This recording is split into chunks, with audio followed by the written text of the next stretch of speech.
How high should you place your menorah outside your house? So the Rambam says you have a limit of 20 amos. That's a Gemara. That's explicit. It's a Devar Mishnah, basically. You look in the Shulchan Aruch, he recommends from 3 tefachim high until 10 tefachim.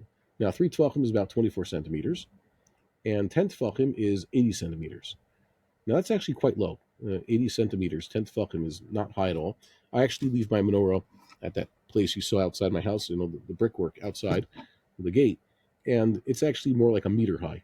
So I think it's a problem. I have neighbors who don't have any real place outside their house, some sort of shelf or something, so they leave a little table that's basically 4 tefachim high, with a glass box or a menorah outside, right outside the house on the sidewalk, and you could trip over it.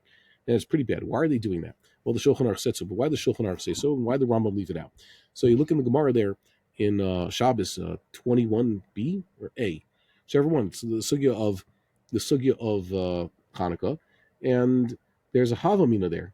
Basically, the argument is, well, it must be that the menorah was set at that height because, well, you're talking about the camel walked past the menorah and caused the fire, and the one who set the menorah there is actually exempt from any damages because he had the right to do so.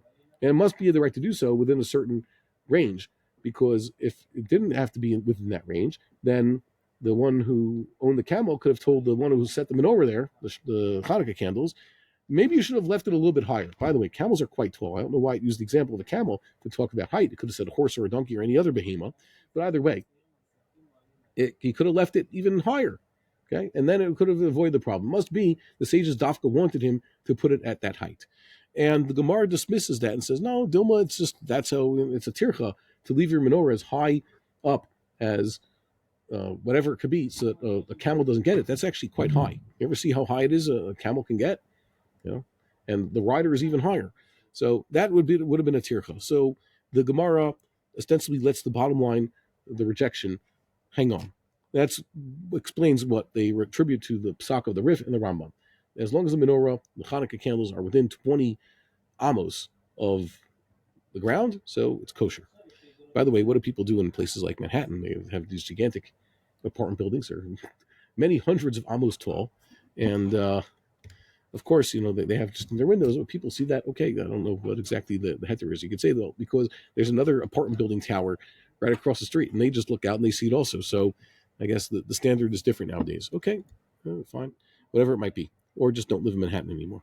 But then again, there's some places also here in Israel, even in Beit El now, you have gigantic towers, gigantic apartment towers, and it's also irrelevant. Most people don't get to light their menorahs near the ground floor. Okay, so that's the Rif and the Rambam. But the Rashba, the Beis Yosef points out that the Rashba, the Smak, the Smog, and the Rosh actually hold like the Havamina. Okay, they hold like the Havamina, and it's that's why he rules. I guess he's machmir. He rules stringently.